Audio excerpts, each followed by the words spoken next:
So, welcome everybody back again on a Sunday afternoon at 12 o'clock. We are in COVID. This time we have an extremely special guest. I am joined, of course, with Dr. Harish Shetty, our Guru Anna on the show, who is a world famous psychiatrist, and I am Dr. Sachin Joshi. But today we are going to discuss a global perspective of COVID and COVID management from one of the foremost experts on planet Earth from the Mayo Clinic. We all know the Mayo Clinic is located in Rochester, Minnesota, and consistently for the last 20 years, it is ranked the number one clinic on planet Earth. And Professor Amit Ghosh is an Indian diaspora staying there for more than 2.5 to 3 decades.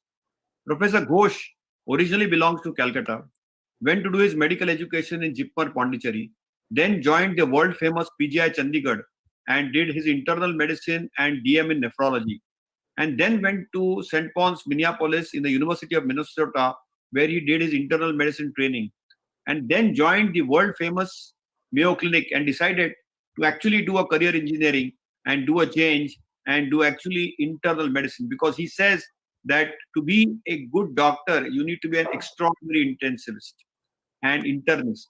And therefore, he is in the general internal medicine department, is a director of the international program there. He has written a book which all the US doctors read, which is called as the Mayo Program Guide for Internal Medicine. He has come every year to teach back in India for our API meetings. But he's unique in many ways, because when he went there, he also did a MBA, and he's involved closely with health policy. And very popular, Mayo Clinic does a podcast for COVID 19. And he's actually the program director of the Mayo Clinic podcast for Mayo 19. In fact, there are so many things Professor Ghosh has done. He's unique in his educational abilities and has often been awarded the Outstanding Educator Award. And as we'll hear Professor Ghosh, we'll clearly understand what it means. So I'm going to start with the first question, and then I'm going to go to Dr. Guru Anna to continue the conversation. But Professor Ghosh, you know, just 8, 9 months back, we had not even heard of Corona and COVID. And when you got this earthquake called coronavirus and COVID, Mayo Clinic is a world famous number one rated clinic. You all have seen probably every US president on planet Earth, which has been born ever since Mayo Clinic existed. Every United States president has visited the clinic. You have treated who's who of the world. And when Mayo Clinic heard about this COVID, how was the response? And how do you view COVID and Corona from a Mayo Clinic's vision point of view? Professor Ghosh. First of all, thank you, Professor Joshi and Dr. Harish Shetty. I'm a big fan of both of yours.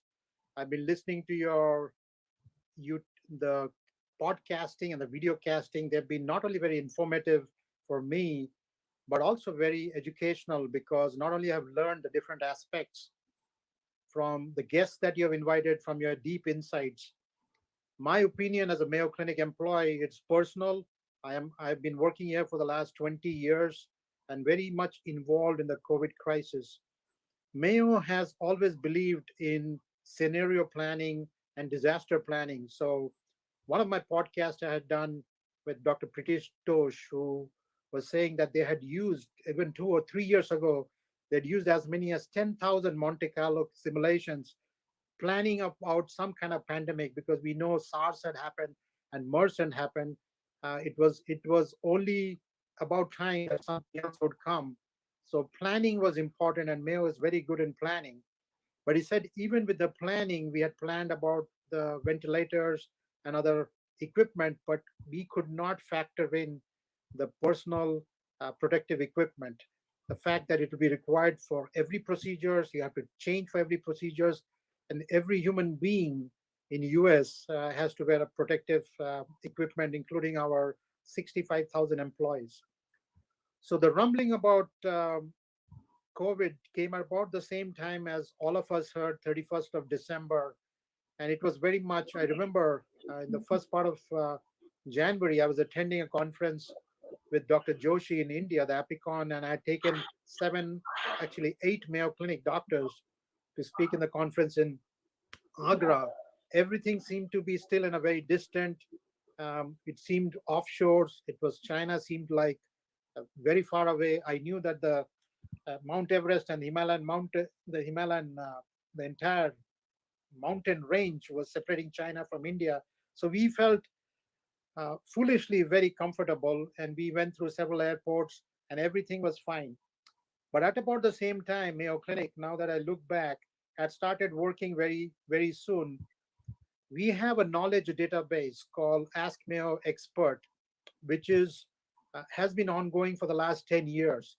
So the biggest challenge for us is we grew from a father and two sons, the Mayo brothers and the father. They started it, and then they started hiring doctors. Everybody came up with the notion that the need of the patient comes first. But then right now we have 65,000 employees with 1,500 consultants and 3,500 resident staffs, medical students. So we are a huge enterprise. So about 10 years ago, people started talking about, do I know whom to call in Mayo Clinic if my loved one got sick or if a VIP came and I need to consult somebody? Previously, when Mayo Clinic was very small, I could just lift up the phone and call somebody. I still do it. I still know a whole lot of people for my call. So that was the notion behind, what does Mayo think? What is the knowledge of Mayo Clinic? So I started working with a team in cardiology because that was very guideline based and was very easy to format. This was in 2006. My involvement with Ask Mayo Expert was interesting because I was running the internal medicine board review course. As internal medicine providers, we have to pass the exam, the American Boards of Internal Medicine, and have to take the exam every 10 years. So this is a high stake exam.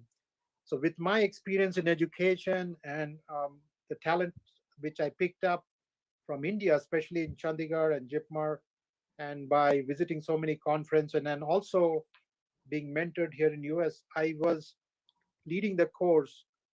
um, I was picked up because of my contacts. I had a whole bunch of about 35 to 40 speakers who spoke in my course, and each of them were handpicked as being experts. So it became natural to assign roles to these people. The infectious disease speaker would be leading the infectious disease part of Ask Mayo Expert. So it came up as a very small enterprise, and I identified these people and gave them the power to identify further people, future speakers and future writers for the Ask Mayo Expert. Now, this was a very interesting program. It's been going on for 10 years. It is not like up to date. It is not like a PubMed article. It is, if I have a question which I cannot answer as an internal medicine doctor and the patient is sitting in front of me, and I need to know what is the best treatment, what is this test, what is nitric oxide in exhalation, the exhalation test for asthma, for example. In 4 or 5 lines, the expert will tell me the answer, and it is there. It's not only that, uh, I can also click on the expert. There'll be a whole panel of experts. These are experts who declare their expertise online on themselves. And we have 3 sites. We have Arizona, we have Florida, and Rochester, where I am, which is the biggest site. And they self declare the expertise. If I want to talk with them, I can click on their name and it'll tell me if they're around. I can talk with them and chat and get a conversation. So this was already going on, and it grew to be a huge program with thousands and thousands and thousands of topics there. So much so that we have around 250 or more staff, consultants just working on it, with a huge amount of administrative staff. So early in January, coming back to COVID, why it was important is they realized that they need to educate us on what is going on. It seemed like we didn't take it in US. Initially, it was thought that it won't come, and we were following the WHO numbers like everyone. It was not taken as very seriously, but Mayo was preparing all the while. So the infectious disease doctors started putting articles on what we know about COVID. We knew nothing about COVID. We actually knew nothing about coronavirus, even though we were all being affected by coronavirus 2, 3 times a year in the past so many years. We didn't know what it is. And so we had to go through rapid education. And then, because of them, the infectious disease doctors pulling in all the other resources from that time, we didn't know about the ENT side effects, the heart side effects. So my first post podcast was around um, um, February, where I interviewed somebody who had actually been in an Ebola um, He had served in Africa during the Ebola crisis and other crises. So he knew a lot about the MERS and the SARS. So it was just education. But looking back, those things helped because that helped us in creating teams. And then came the tsunami of COVID. The worldwide, it opened up by March. It was really rampant. And we got to know all these different steps. Everybody started talking about the masking, the gowning, if you are inpatient, hand washing, using eye goggles, and social distancing. Interestingly, the literature on social distancing has been there since 2007 and 8. There have been huge articles which came out, but with our lot of noise in our media, in our own life, there's a lot of noise that was not explored. Fortunately, it came up. So this was the initial start of how Mayo got into the whole um, thing about COVID. And this led to our command center, the incident command center. As we started seeing patients, the incident command center, which is the higher level, got activated. And that set in a whole bunch of stuff as to how we did complete shutdown of our practice. So from March to about May 10th or so, we had shut down our practice. It was not a complete shutdown because you cannot completely shut down your hospital. Um, we were still seeing the very emergent cases, but all the elective surgeries were shut down as a requirement through by by the state of Minnesota and all over US. So we were only taking the emergencies, and then we started working on a whole bunch of teams, which I would allude to in future, as I mean, which I'm going to talk about. But that's how Mayo came about. So it was not me. It was not uh, anybody being sold. It is the whole 65,000 of us understanding that this is going to completely change the way we do business. Even though we have been doing for the last 150 years excellent business, nobody has challenged us. None of the institutions in the world has been challenged like COVID. Dr. Shetty? Yeah, I think that's a fantastic answer. Give us the history of Mayo Clinic, which is, and the number, so such a big number. I never knew this. Uh, Amit, you are an insider for India and also an outsider. You have come here, you're born here, you have been bred in JIPMER, PGI. When you look at India through the anthropologist viewpoint, insider and outsider, we see a lot of Indians not bothering about mask, gown, or sanitizer. What do you think are the reasons behind this, and what is it that you want to tell Indians with your experience from being an insider and an outsider? Thank you for asking the question. I learned more about India after coming to US in the last 27 years. My love for India and the culture has grown tremendously. When you live in India, you don't realize the strength of India and the love in India. And Dr. Joshi and I wrote an article which got published in JAPI 2 years ago about the international practice. Because as India, Dr. Joshi said, hey, the number of patients from all over the world coming to India is a lot more. You are the director. Why don't we write a letter? Why don't we write an article? This was very interesting that you say, and it's very important for now. The cultural difference between US and India, not only India, but our Asian countries, we have what is called a collectivist culture, which means everybody looks after everybody. And I still remember when I was in high school in India, I could not fool around and goof around. If one of my neighborhood people saw me at a place which I should not have been there, I could guarantee you we didn't have phones and we didn't have any networks, but my mother would come to know it even before I came back home. So everybody looked after everybody. The feeling was that everybody's son and daughter is my son, and I need to look after it. This is my community. That is very, very strong in India, and it's still prevalent. It keeps us under check, but it has some issues which I would talk about. On the other hand, when I came to US, this is a this is a culture where everybody is their own entity. I am the CEO of my life. The good thing about it is nobody disturbs me, and I do what I need to do to go ahead. So I can move very fast. I can do things. I can put gas in my car and I can drive to Texas if I want. And nobody's going to bother about it. My neighbor won't bother. They won't want to know. Only 6, 7 months later, I can meet my neighbor and discuss, oh, when I drove to Texas, I did this and that. He says, oh, at that time I was in Kansas. I was also visiting somebody. So we don't even discuss sometimes what we are doing. So it's a very individualistic culture. Now, coming to COVID, this is of importance because in an individualistic culture, when I have to look after myself, um, some of these safety measures make sense, but some of the other safety measures don't. So first, let's come to America about we love to party, we love to go to ball games, we love to be in places where we see big stage performances. That has completely gone away. We can't go to movie theaters or nothing. So people are very annoyed about that. And there is big revenue. These games which happen, they provide scholarship to students. They get big $1 million contracts. All these sports events, it's like your cricket events in India. Multi, actually, it's $1 billion business, which is completely on hold, apart from my connections. So lacking that connectivity has become very difficult in US because we are individualistic. So it's only now we are talking about mindfulness, wellness, things like that, which are very natural in India. Now, coming to India, India is a collectivist country. I need to go and visit my father. If he was alive, I would have done so. You need to go and visit some other person in your neighborhood because that's how people got together.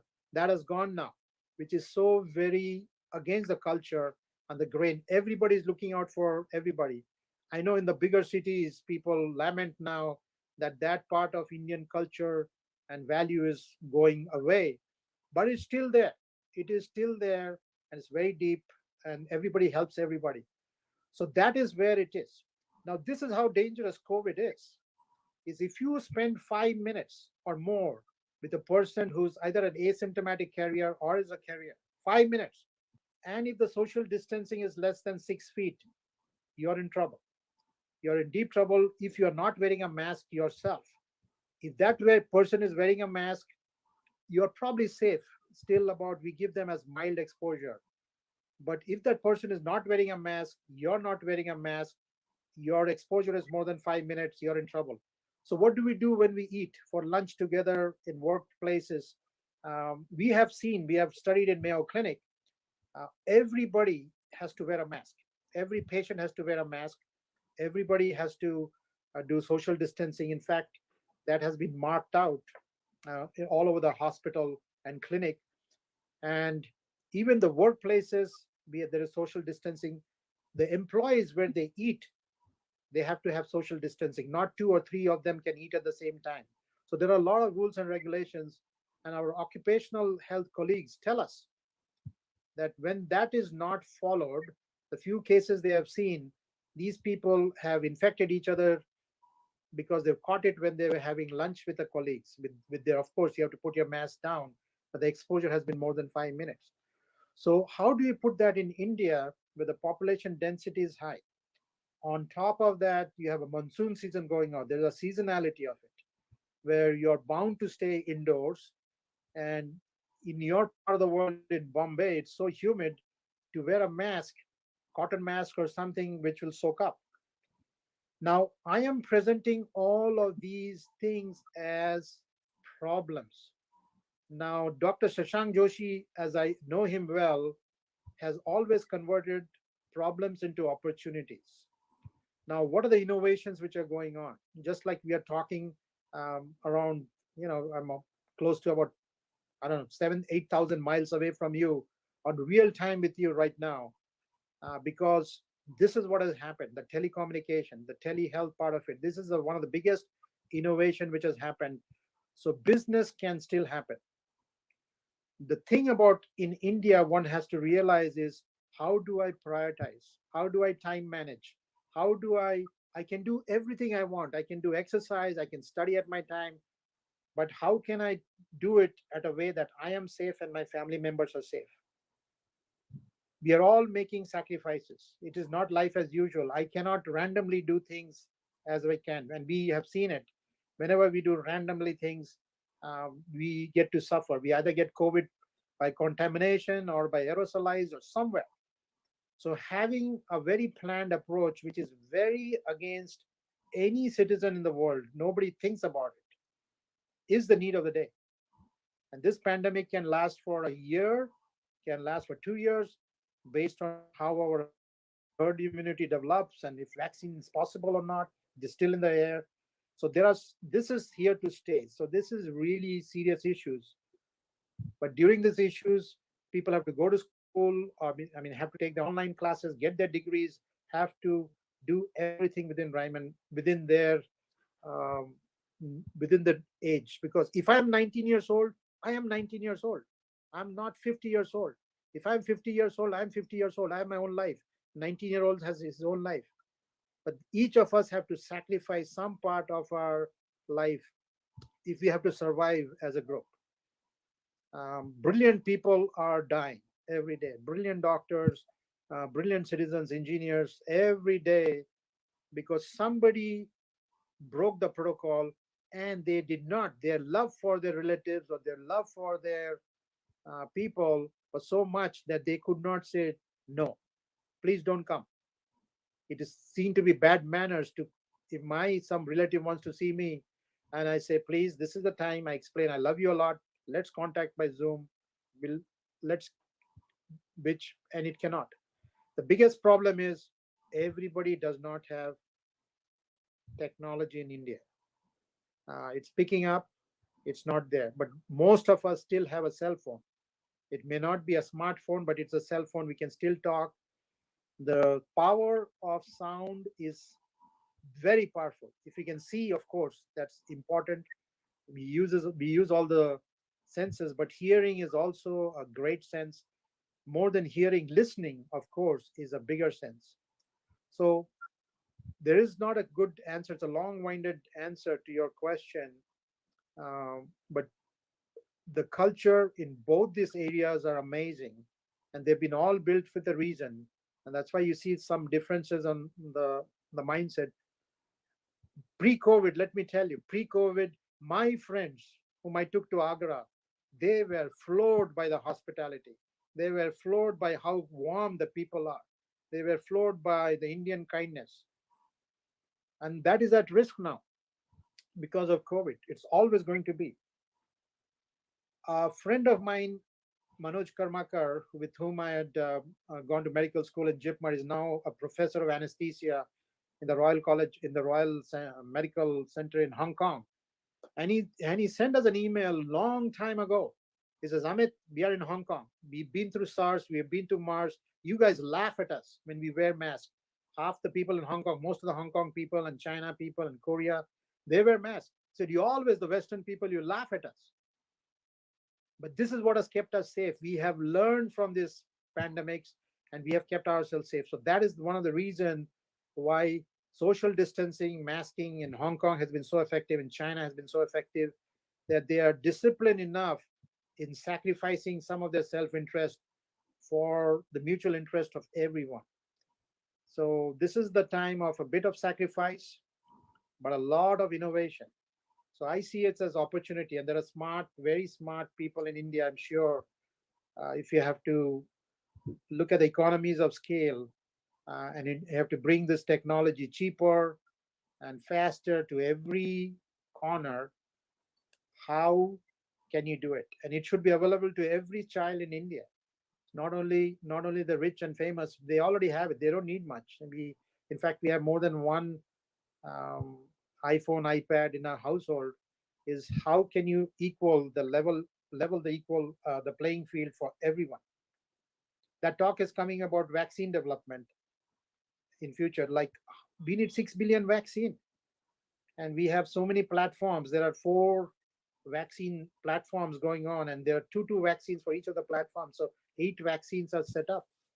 And how can you ramp up the production for 6 billion people? And who's going to get the vaccine first? Of course, if the vaccine is made in US, the US people will be offered it first. So how do we share our resources? This is not the time to say my culture is so different from yours, I can't learn from you. The world has taught us. In fact, one of the biggest critic of human beings, which I have known, is George Bernard Shaw. He says men never learn from history. He was always against doctors, but he says he never learned from history. And the other quote, which I know is from President Eisenhower, is said, plans are made to fail, but planning is most important. What are you doing for planning? Plans may not work, but when you're planning, you have these teams. So Mayo has been planning all along, hoping that this day does not come, but it has come. And so we have been able to minimize and mitigate some of these events because of internal planning, mobilization, and resource planning, and using our own employees to the best of their abilities. So, Professor Ghosh, very well put. But I think what you struck a chord is that Indians need to go back to their drawing board and draw the Lakshman Rekha. And I think saying no, drawing the Lakshman Rekha is so very critical and crucial in India. But now I am switching gears from Guru Anna, and I'm asking you a very clinical question. You see, we have this huge population in India which is mild and symptomatic. How do you manage, and what are the current protocols which are the best care practice? Because there's nothing of standard of care. The level of evidence is weak, the strength of recommendation is weak. So what is the standard of care for managing a patient who has mild COVID?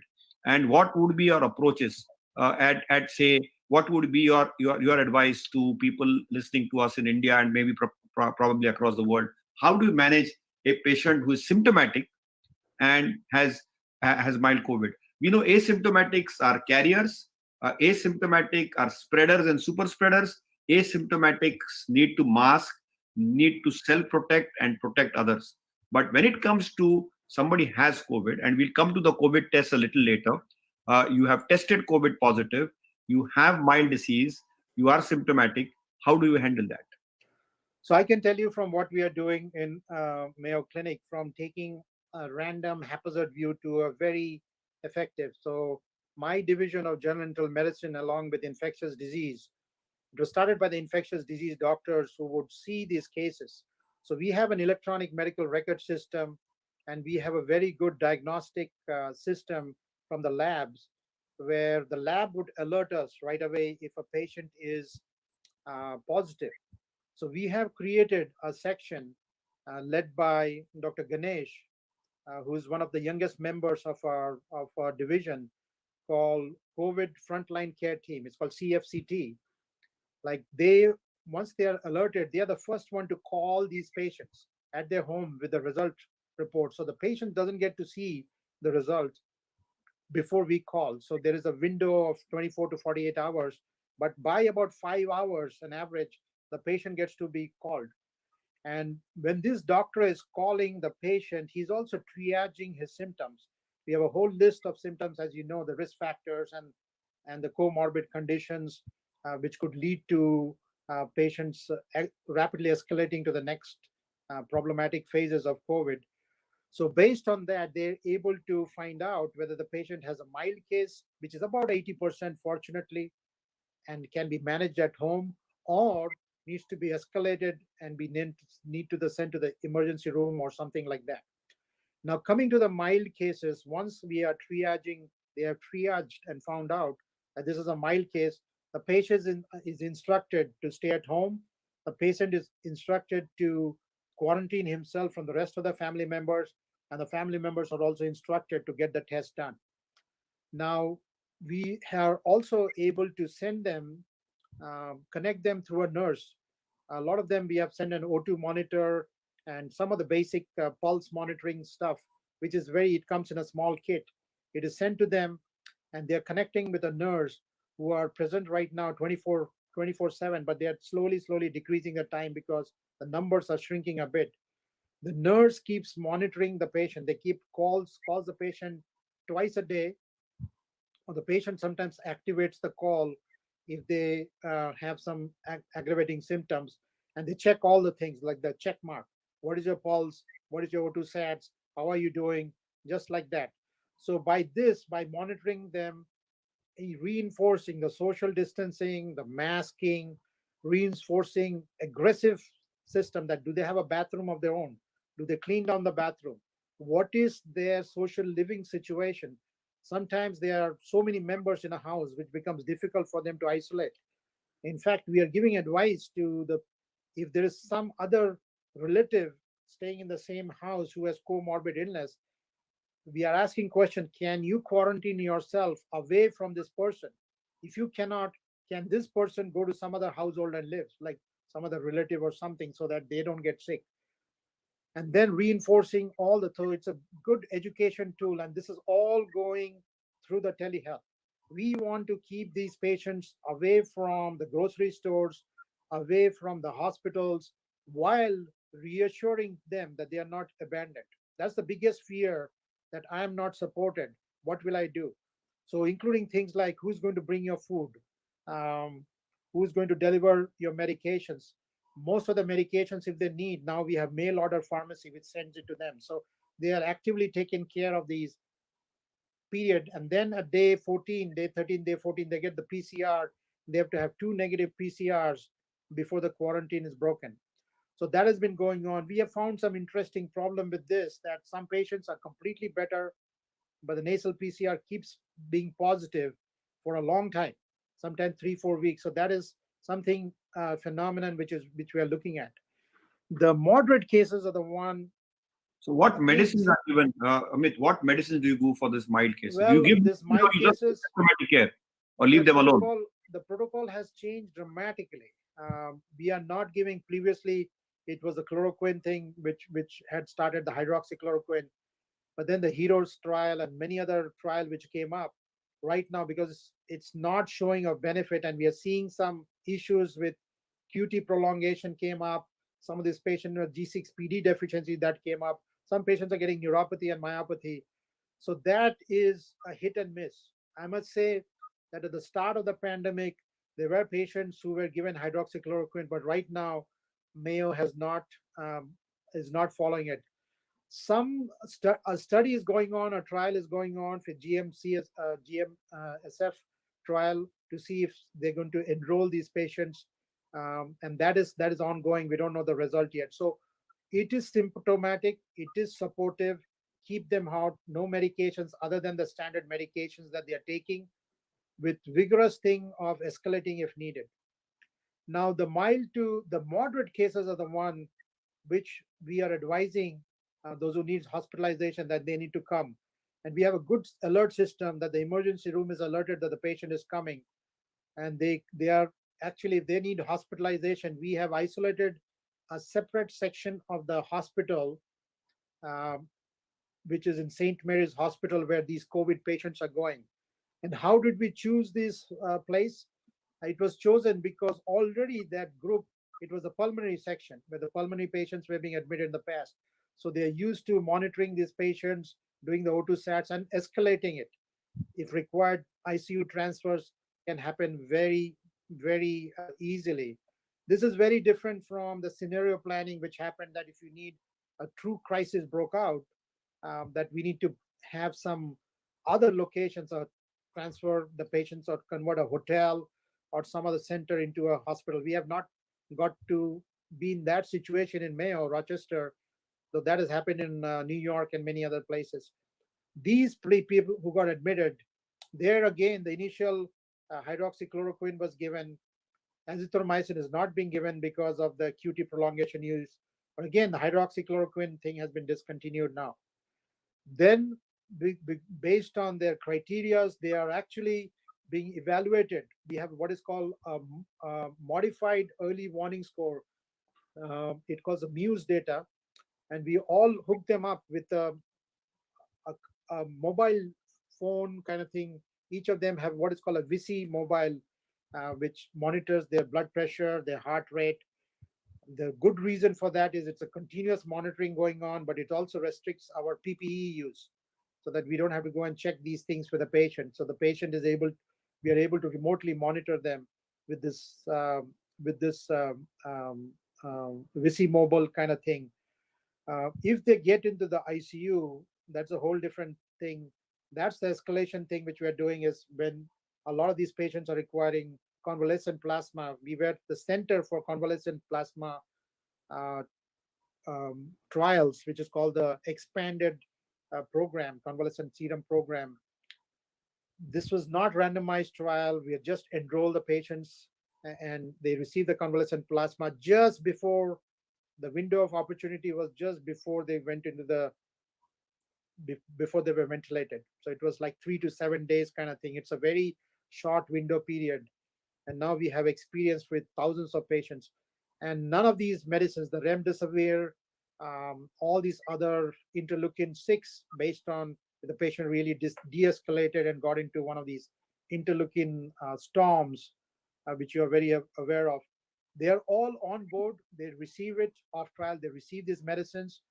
But the number one thing which has differentiated the hospitals which have done well in US and those who are having a problem is the capacity issue and supportive issue. Some hospitals have been overwhelmed that they cannot support these patients because the needs are so much of these patients as opposed to any other ICU patients where you go, you don't, PPE and other things are not that big a issue. But here, every aspect of it is monitored and supported. You put the patient in prone position, this and supine position. You put them in prone positions and they're not getting physical therapy. They can have brachial artery and brachial nerve injury. So all these different aspects have caused the biggest problem. So if you ask me, my discussion with my critical care doctors and pulmonary doctors and infectious disease doctors, I ask them all these treatment, they're all on board. There are 800 plus trials going on COVID itself, drug trials. But one thing they talk about is supportive care. Who is taking care of you? How is it being managed? How are you managing safety for the people who are dealing with these patients, including the doctors, the nurses, and all the everything around it, the mental support, the physical support. So that is the challenge right now, and that is the ongoing thing, which Mayo has. We have protocols for everything, and so we are following the protocols by the book. Of course, medicine is not just protocol; it's still human.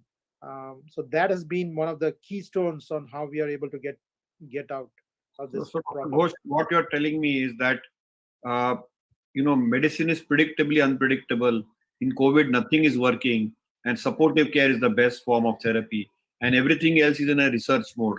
And probably the only thing which you have done unique at Mayo Clinic beyond everything is plasma, which is more than 100-year-old therapy. Dr. Shetty? Yeah. I think very interesting answers, Professor Amit, and I like that breaking the protocol of a 19-year-old boy and a 50-year-old father inside the house. I think that sacrifice which both of them have to do for the entire families is very touching, to be precise. Amit, the issue in India or anywhere is that fear. There are three fears: fear of death, fear of illness, and uncertainty. And when the fear gets converted into phobia, then everything there's chaos. There's complete chaos.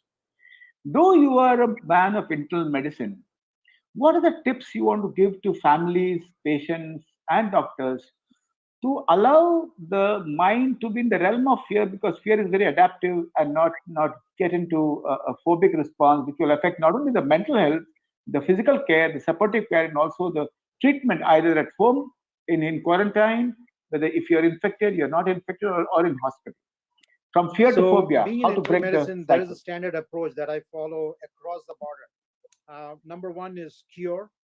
If you can cure a disease, cure it. And frankly speaking, there are only few things you can cure. Surgical cures are known. I mean, you can take out an appendix, you can take out a gallbladder if those are problematic. If there's a broken bone, you fix it. So the patient is cured. And they love the surgeons. That's why they love the surgeons more than internal medicine doctors. We, on the other hand, are masters in system management and control. So the diabetes is not going away, even though people say, well, I ate this and that and went away. Well, they lose weight. That's very good. Um, it doesn't go away. It's lurking around. And probably Dr. Joshi can say that it goes away in these patients who lose weight.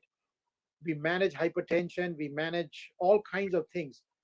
So that is the control part of it. Control part of it is we talk with the patient. I talk with the patient is that I am the doctor, but there's an inner doctor within you. if you ask all the experienced doctors, with Dr. Joshi knows, you know it, that each of us have an inner doctor. Even before we went to medical school, we knew, oh, I will recover from this cough, and I'll recover from this. I need to eat a better food. So there is an internal system which is going on with us, which we need to awaken to control these fears which we have. And the third thing which is very important is support.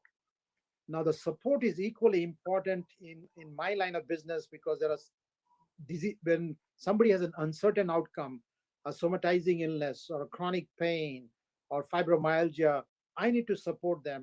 For supporting, I need to listen to them. So in the COVID times, we all have to be great listeners. We cannot lie to anybody saying that this is not a problem. There are people with genuine, with all of us have gone through, many have gone through economic hardships, lost jobs, families are all in trouble. So we understand that. So knowing that somebody is listening and supporting you is very important for management of these kind of phobia and fear. Saying that the fear to an extent is real, but when the fear goes to phobia, it hijacks the brain. When it hijacks the brain, I am no longer Amit Ghosh. I am becoming the fear. So I am complete. The fear takes over my entire body, and I am shrunk to the size of a pebble. So I'm looking at my fear and saying what to do. So fear, as somebody has said, is like a 10-foot giant. And you look fear straight in the eye, and it can be people of all sizes. Dr. Sashank Joshi, pardon my saying, he doesn't look like a bodybuilder to me. He doesn't look like somebody who's going to win the Mr. Olympic title. But he is one of the most fearless speakers I have seen, a fearless person, because truly he can look at any challenge. So you have to bully the bully. And the bully here is the fear. And the fear takes over our life. It causes panic and it causes phobia. It just takes over. And the worst case scenario from worsening depression is suicide, where I have no confidence in myself and it's taken over. So acknowledging that this can happen, I talk about suicides all the time with my patients who are asking me, why are you even bringing all this thing to me? I said, listen, I need to bring it up. I need to know you're here with me. I have given my personal emails and cell phone numbers to my patient to call me 24/7 if they are ever in the crisis. And lives can be saved by talking, by keeping in touch, just by saying hello and how you are. But it will not happen if the person thinks that you're not listening to them, you're not paying attention to them, you're minimizing their problem. Uh, because the true fact is, the real true fact is, we do not really understand their problem. I can be a doctor. I am trained to deal with 20,000 or plus diseases, but I am still not my patient. He or she brings their whole life of experience and their culture and everything else. So I cannot meet them where they are, but I can meet them where halfway through, saying, I am there for you. I know what you're going through, but these are the steps. So these are what the protocols and guidelines are. I've been following it now, this technique, for the last 25 years. So this is your principle of cognitive behavioral therapy: is what I think become what I feel, feel will become what I behave. So if I'm thinking negative, I will feel negative. Even the sun is there, it'll be the most depressive day in my life, and I will not do anything good. So now, previously I used to say, go out, smell the roses, this, that. Now I say, have the rose delivered in your own house. Grow a pot, talk with the flower, talk with the talk with the book, talk with Mahatma Gandhi, whose thing is, what would Gandhi do for now? I mean, he was always carrying his Gita from one prison to another. When he was going, he was so attached to his Bhagavad Gita. Fearless people, absolutely fearless. We have leaders in India who have been absolutely the world's expert. Everybody looks out to them as the most fearless people. And Gandhiji had, you can hardly say that his biceps were anything different from anybody else. So talking, listening is important. I will talk a word about listening.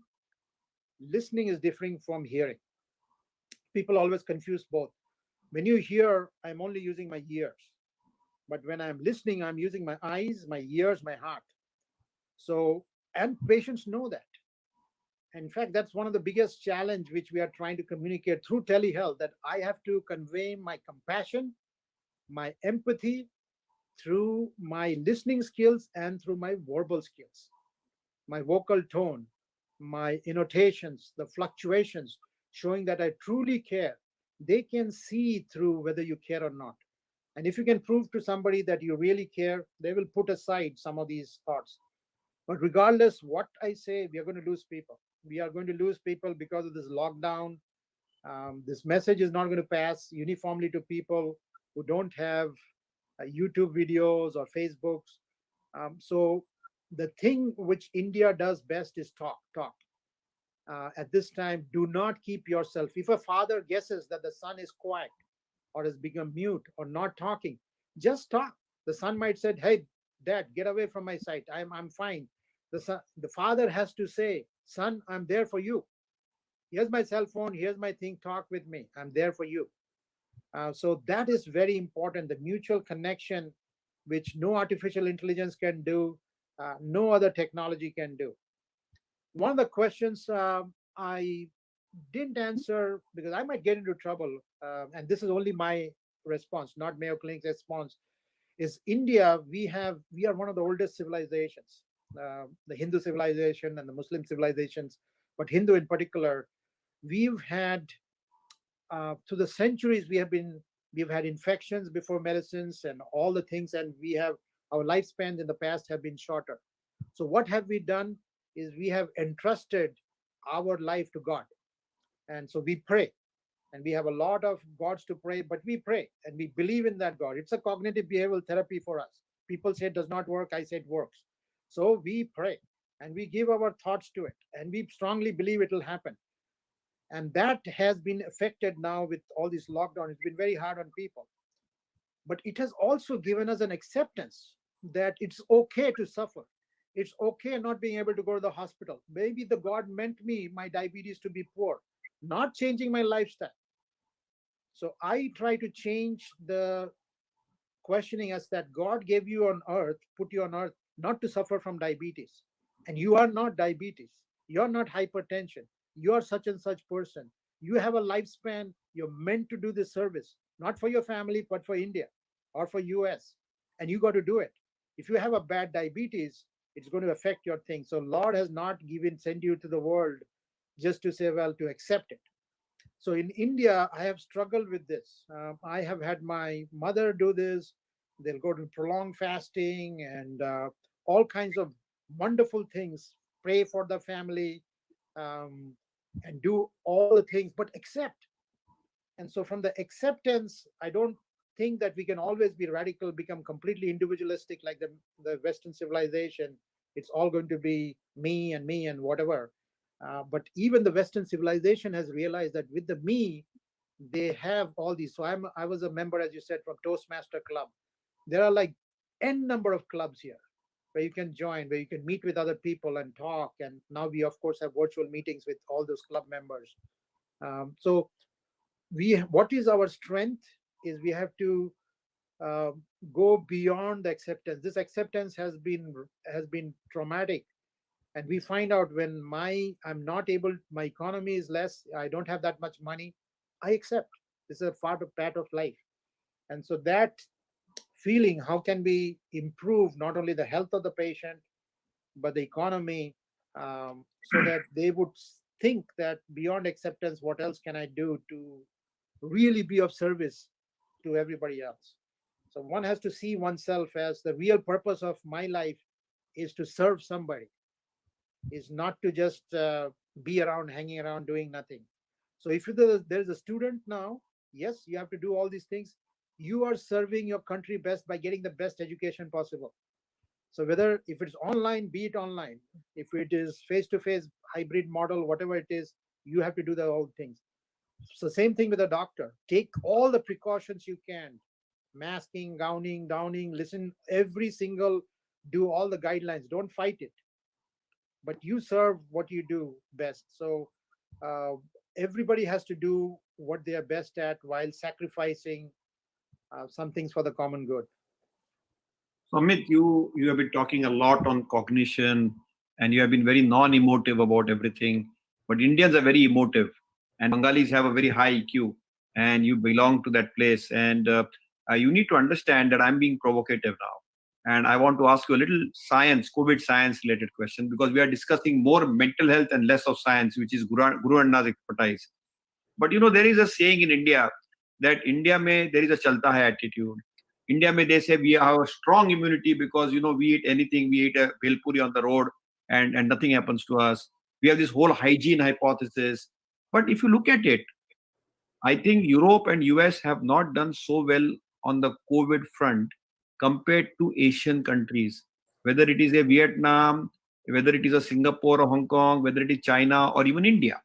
So, from a global perspective, you see countries which have done well are countries like, say, Taiwan, New Zealand, uh, to some extent, Hong Kong and Korea and China, and even India, if you ask me from a very frank perspective. So, do you really feel that we have better immunity and host response, or do we have a less virulent virus, or that the US and Europeans have a weaker immunity, or what is it that went wrong in the Western world, which is a much more civilized world, compared to the Asian world? And I really want a science-based equation on this, Exactly. and that's something which is very very central to the dogma, because it has been a stumbling block. Because we all in India look up to the West, and I personally feel it is time to look east, for the West to Sure, look at the. sure. And this is what is my provocative question: do you really feel the time has arrived to look east? So one of my colleagues, who's a vaccine expert, Dr. Greg Poland, tells me, he says, he said, science is not a democratic process.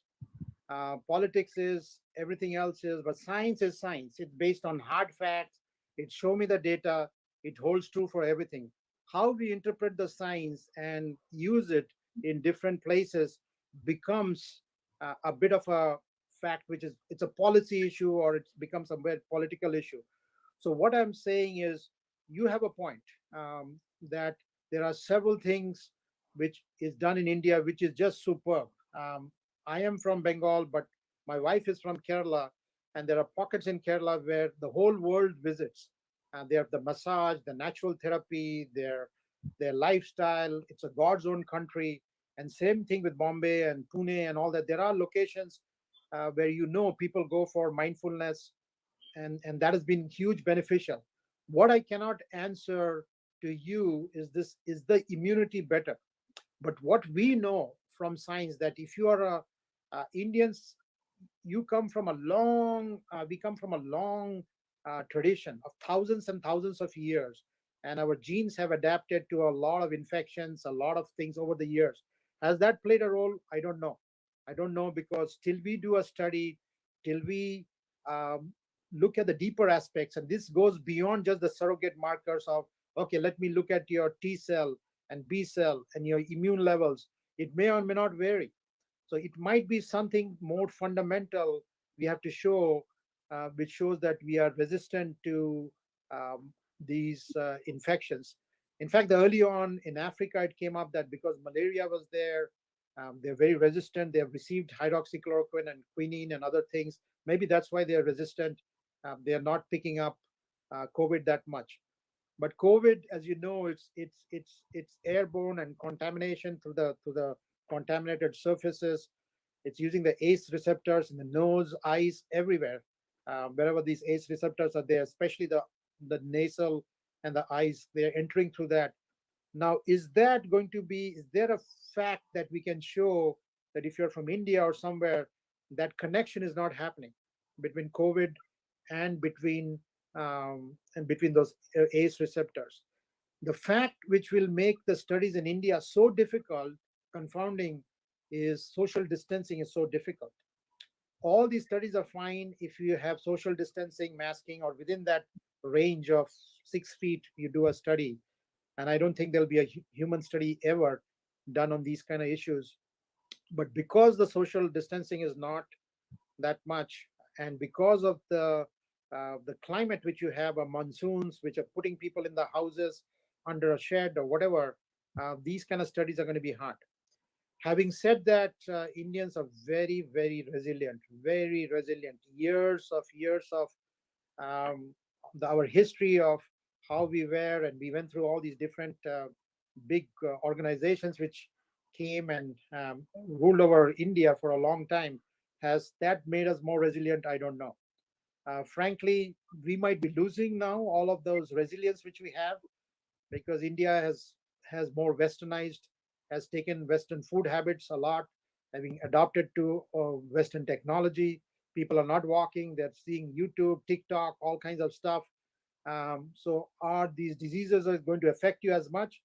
It is, the answer is yes, because immigrants from India who have gone to UK and to Australia, and they have more sedentary jobs, and they have picked up weight. The incidence of diabetes and heart disease, and especially coronary artery disease, are much higher than Indians who are staying in India comparably. So there are something about why adopting one culture may not be of help. So it's a long-winded answer to your question. Uh, it is This is the time where blood tests are done. So if you have a good database, major institutions like All India Institute and your institution, Lilavati, and others, if they're able to have a project going on with WHO, with collecting and seeing why is there so many differences in different countries, why is the infection rate different while the social distancing may not be different. That'll be one important thing to see, not only for now, but predicting future epidemics and predicting different in the upcoming years. We have learned this because we took every human being as same. We said you are same, everybody's same. But now we know there is some mutual differences. Our propensity to pick up diseases, our propensity to fight diseases, uh, not having being able to control that. What we have done is we say lifestyle modification. Eat less, exercise more, think positive, go out, because we cannot change who we are. We cannot choose our parents, but we can choose what we have in it. One of my friend, he says, we are like loaded guns. All of us are like loaded guns. We are ready, but to press the trigger, you need to have those whether you're doing the lifestyle modification or not. I have changed it. I don't say loaded gun. I say we are all like an explosive.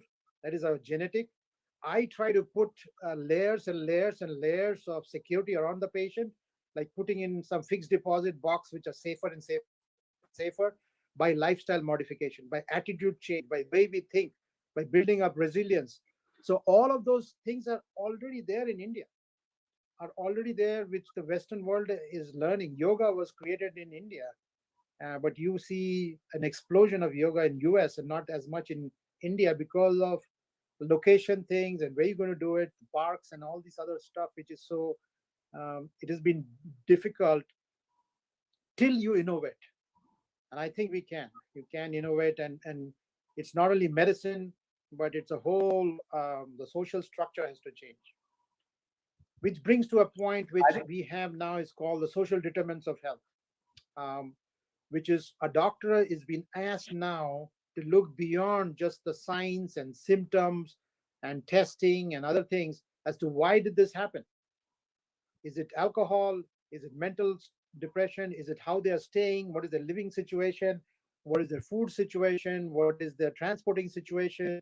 Do they have friend circle? All this has become very, very important now. And as we go forward, this is going to be the next line of approach, using population health and artificial intelligence as to learning how to improve this social determinants of health. So India, if you do well, some of the social determinants are very good because you have social structure. People don't drink that much. At least they didn't drink when I was there. People still smoke a lot. So a lot of these inbuilt protection mechanisms are there, which will help. But on the other hand, if you talk about just a disease per se, it has become a complex theory now. It's become from complex to chaos. Like you have to look at it, approach it the same way as you approach chaos. Absolutely. I think fantastically said, beautifully said. I think the perspectives which you add to your answers makes it beautiful. insightful, and wise.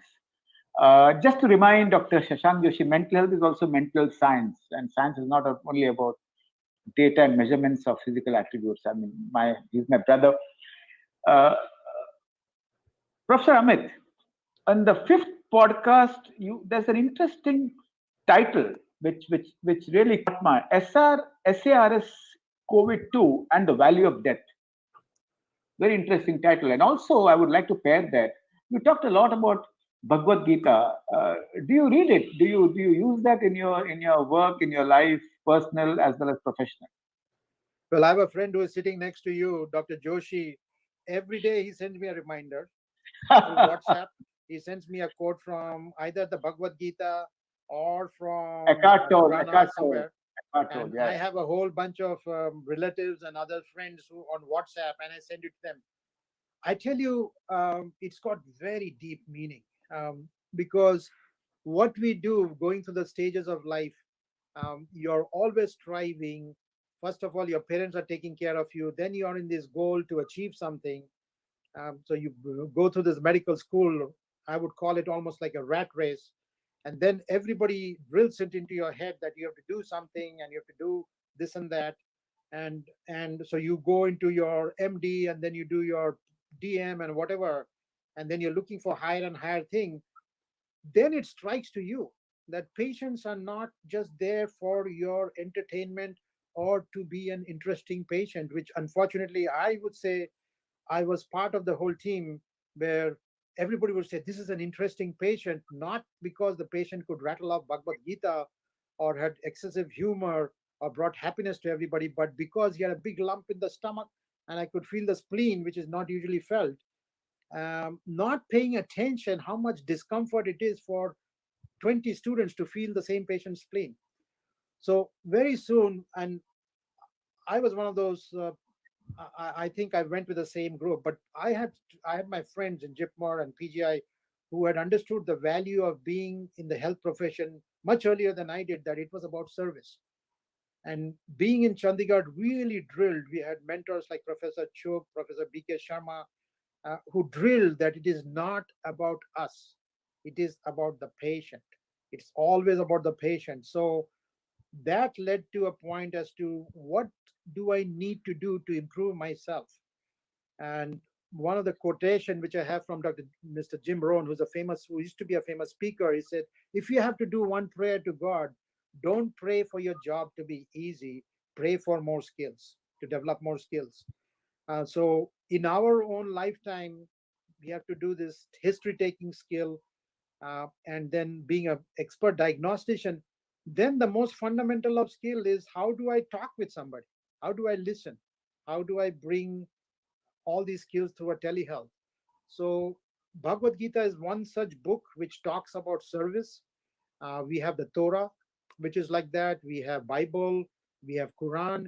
The fundamentals are the same. In fact, one of the best, we used to have a book called Samson Wright. In physiology, if you remember, you have to read it in medical school. It was brought to my attention that the first edition of Samson Wright had this statement about the relationship between a teacher and a student is that of a cow and a calf. As much as the calf enjoys in drinking the milk, the cow enjoys in giving the milk to the calf. So that is the relationship. And now I think they took it out because it's thought to be not politically correct in this current era. But deeper meaning is that you have to serve. Whatever you do, if you are a gardener, you're a doctor, you are a tiffin wala, you're a student, I need to write down what is my A goal. As why am I doing what am I doing? What am I being paid for? Am I happy doing it? And by serving, and that's what Gita says, is salvation. Having said that, we need frequent reminders. And COVID has given us all this extra time to think about our life, to think about our goals, to innovate.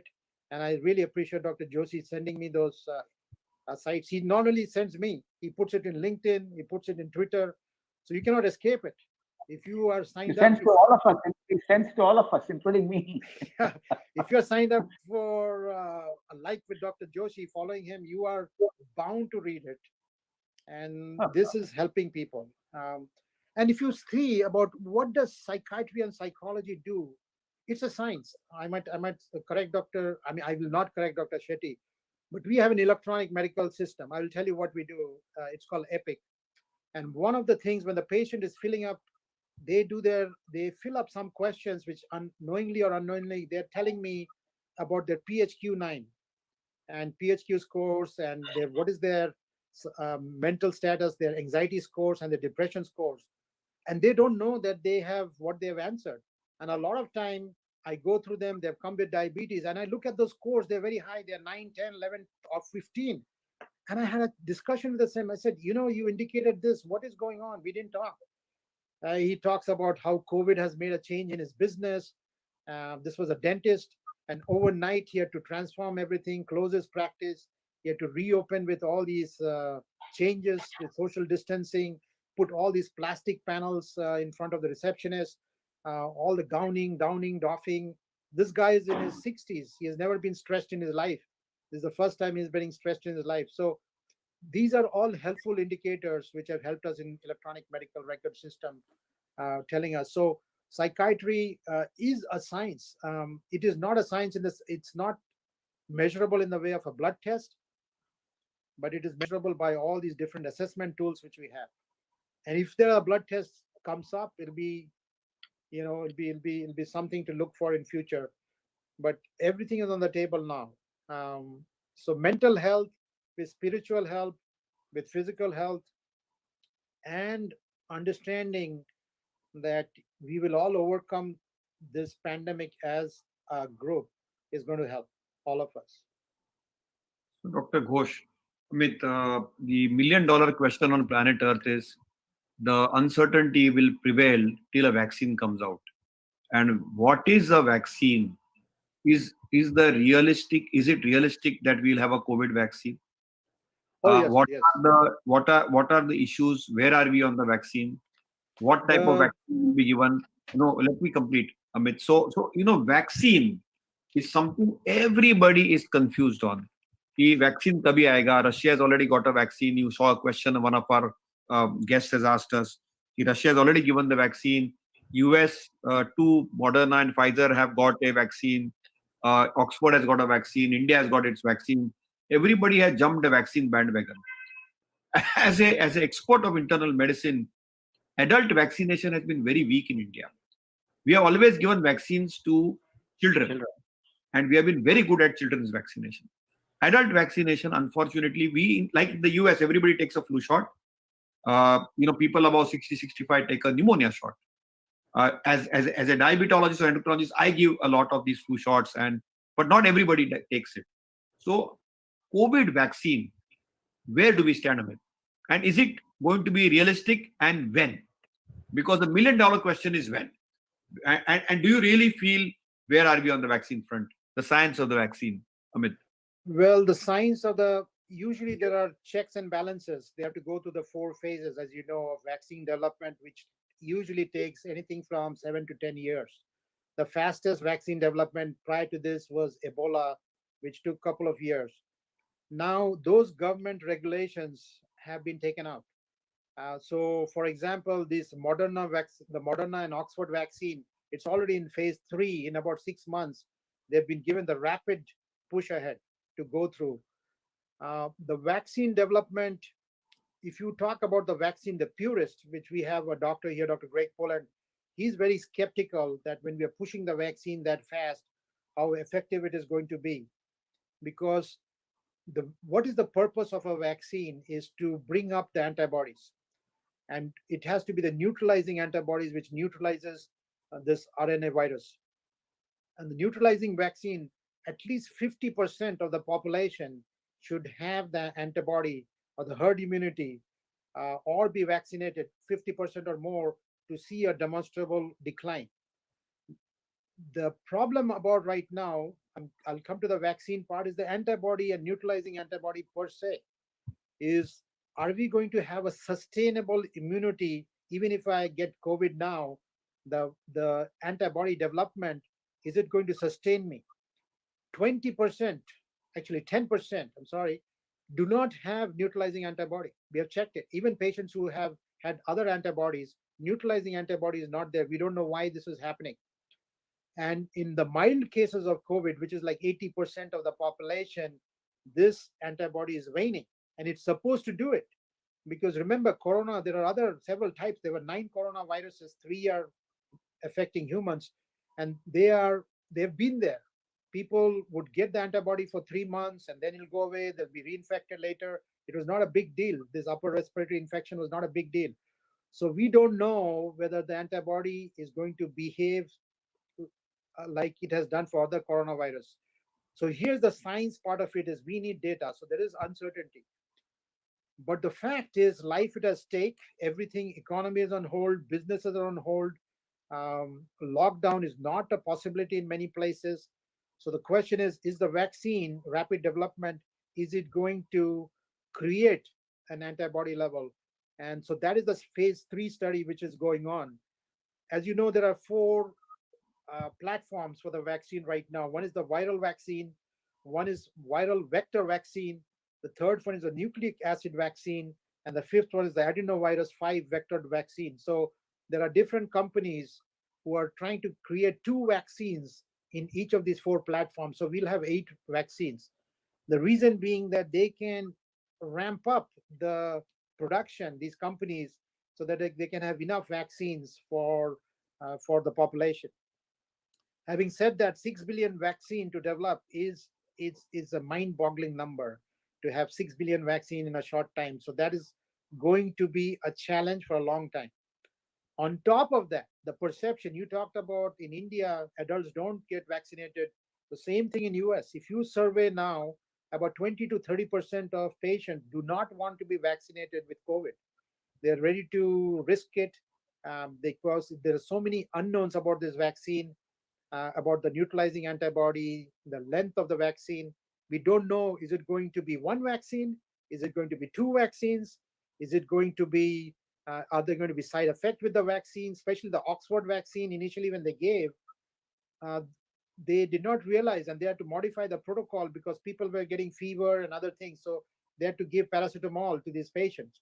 So they modified the protocol to give the vaccine in the phase 3. So these are the normal elements of the vaccine. And the long-term effects, people don't know. Is it going to be yearly, I have to get vaccine, or what? But modeling has happened. People have modeled, and they have done the fact about the modeling is that 50% of population should have herd immunity to see the effect of COVID go down in 2 years. So these are just modeling. These are all scenario planning and modeling. They are not reality based right now. So the fact is, we won't know till we have a vaccine. So there are people who doubt the efficacy, and the people who are always going to accept technology, going to accept a new thing. But we have so many issues going on, and it's become very political about acceptance of the vaccine, pushing the vaccine at a particular speed to get it done. But regardless, the whole world wants a vaccine, because as you know, there's nothing else we have proved is helping. Supportive care is important, social distancing, masking, these are prime importance. But other than that, we have no other singular medications which we can say is a game changer. So vaccine story is going to evolve and develop, and I'm going to be sure that there's many other pluses and minuses and hotly contested debates which will be happening during this phase. But it's supposed to come by January, or at least by mid of next year. That's the timeline that I'm hearing from the vaccine development. There may be a last hiccups, but they're trying to expedite it very much. As we slowly come to the close, we just have 11 minutes, 11 to 20 minutes left. Professor Amit, looking at India administratively, the administrative response of our country, what is it that we are doing right and what is it that we are doing wrong?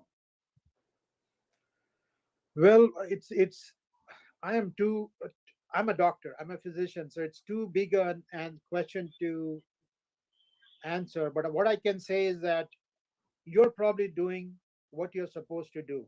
Like every other country is looking after their own house.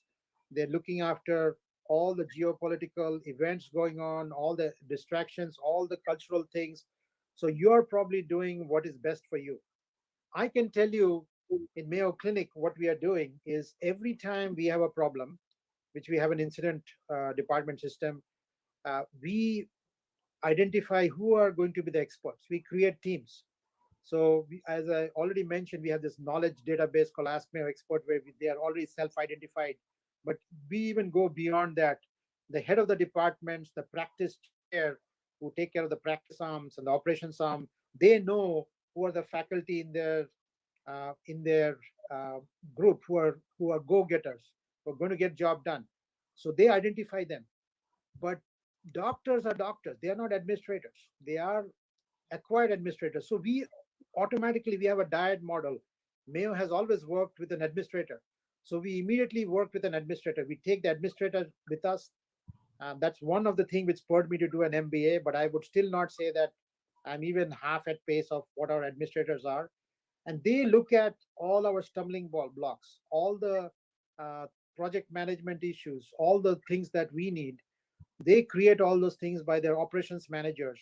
So to be effective in India, if you have all this planning, you have fantastic numbers. I have seen all the numbers of COVID, especially Maharashtra, as phenomenally. I mean, your numbers, AI is just world class. But what do we do with the numbers is down to from the people. How can we engage the people in the front lines to carry on their life? So that transmission from top down, the chain of events, that has to every country has to figure out what's important for them. I will just give you one example. I go to Calcutta. I go to this shop. It looks like it's full of stuff. If it's a sari shop or is it a medicine shop, it is just full. There is things on the side, there is things under the floor, there is on the back. There's also a hole in the wall where a ladder is there. The guy goes up the ladder and there is a lot of stuff there, right? So I go and tell I need this medicine. The front guy, he'll say, "Hey, Bhobesh, please look if you're there." So he'll tell in Bengali to the other guy. The other guy is sharp as a tack. He has no fancy computer system. He has no logistical, all these supply chain issues which I'm talking. He just shoots up all the way up. He takes a packet, you know, and it's all there in a rubber band. It'll be there. From there, he facilitates, like almost he throws it. And this guy is like Sunil Gavaskar, the main owner. He catches it and he takes out how many you need medicine, 3 or 4. I am supply at the speed. Here we have to go. It's like, we have a system computerized, this that a sticker has to be done, this that there is bells and whistles why those has to be held. But it works beautifully there when it's a father and a son shop, whether it is three friends who know each other shop. It is just the mind blowing, so you cannot beat that. It's called jugar, and it's called how they do it. It's just I'm just blown away. It's in Bombay, I see in Calcutta, all the big cities. How do you now take that mentality of the three people who are superbly efficient and make it 300? You can make it 3,000. You make it 300,000. So that is the mastery. Is how do you capture that brain power and bring it to the masses? If that happens, I can tell you, sky is the limit. I mean, so in US, fortunately, everything is very protocolized. It's a very much administration. It's very much driven. Everybody is motivated. They believe that when you're staying in a country, that is so very important that they live a good life. And so that has been a good opening, a good way of doing things. And I'm sure it can be done in India. But there's a lot of communication, a lot of soul searching, which you already have. But I think what the the plans which work in US won't work in India. I can tell you that. It has to be locally grown. You have the most brightest and most brilliant people. Two of you are sitting there in the audience, um, and we have a wonderful huge number of engineers, administrators. Everybody has to get out of their silo and work together. I think this is the only way we can get through this together. And your innovation will be opening an eye opening to the rest of the world. Is everybody is seeing if you can do with a population of 1.2, 1.3 billion, and you can work it out, there is you manage your supply chain and your quantities. I mean, there is no going back as to what message that can send to the rest of the world. So well put, Amit. I think you have expanded the reach of Indians. I think just to inform our viewers, India, every vaccine which is produced on planet Earth, every second vaccine is made in India. Any part of the world you go, if you have two vaccines, one is made in India. And India has one of the largest capacity building plants for generic medicines, vaccine development, and I think India is headed for being a superpower. But as Amit said it, that India has this unique jugaad, and India has a different way of working.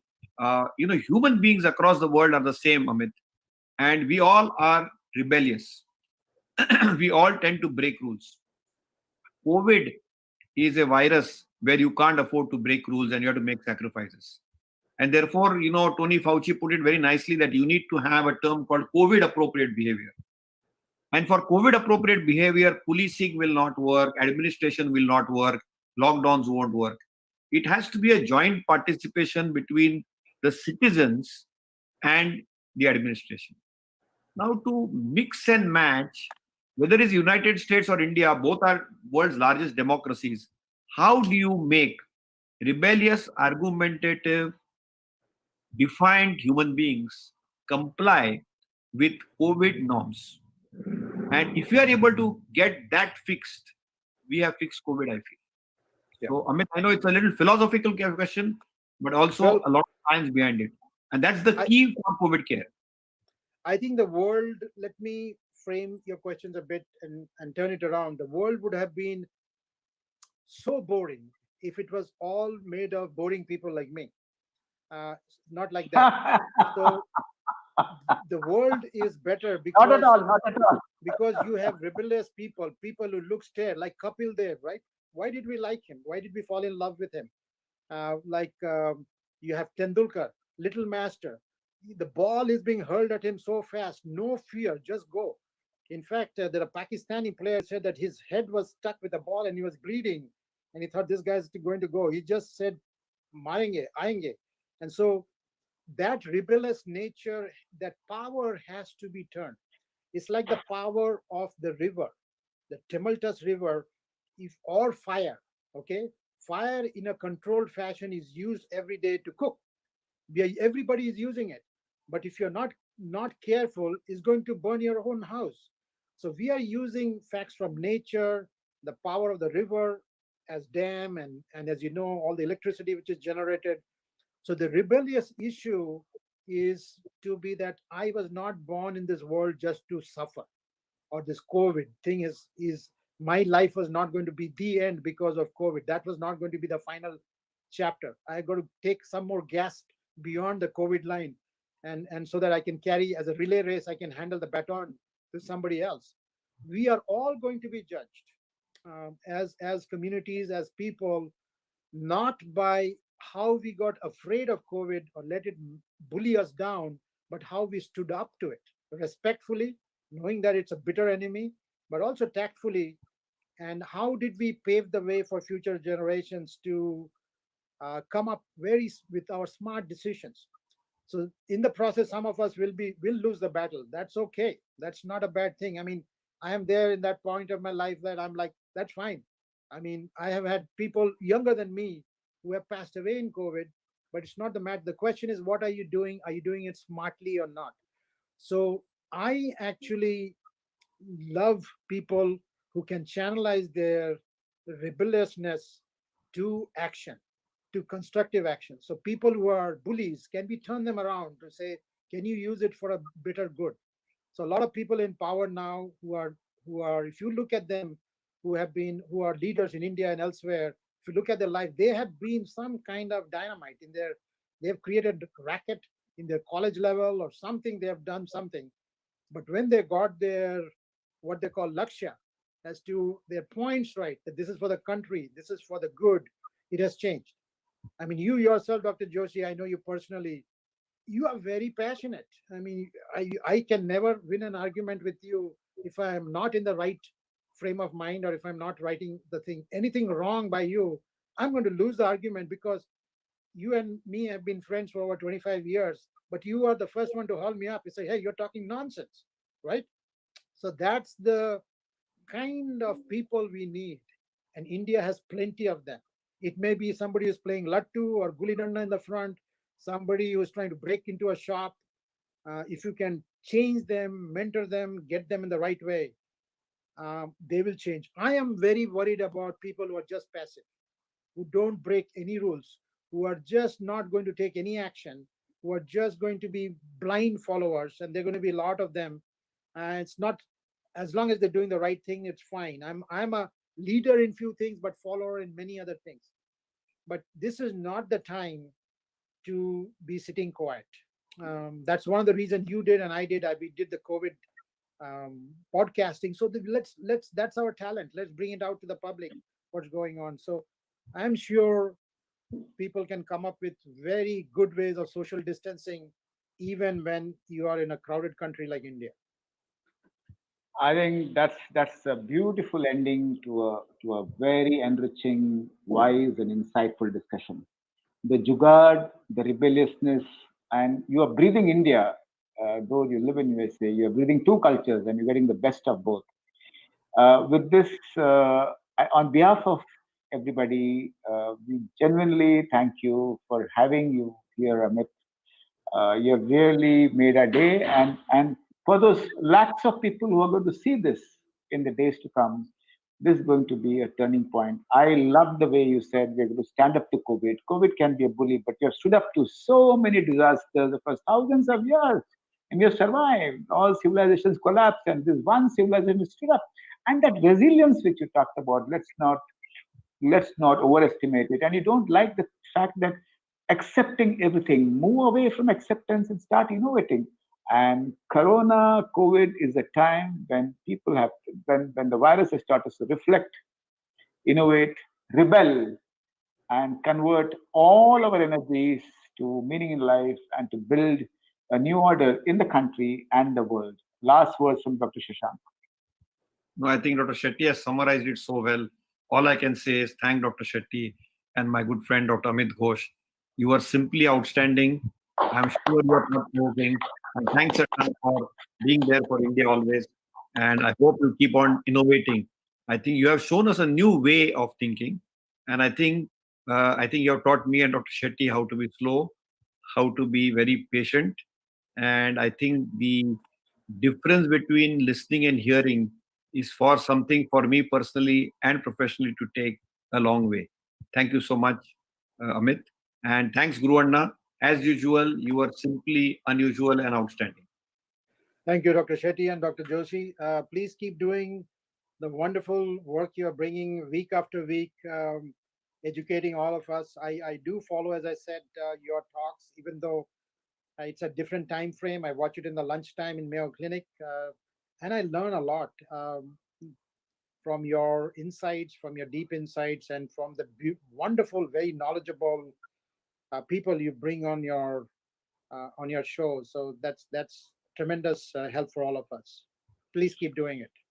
This is the beginning of a long association, Professor Amit, and we want you back again after some time. Thank you. Thank you, Dr. Shetty. Thank you.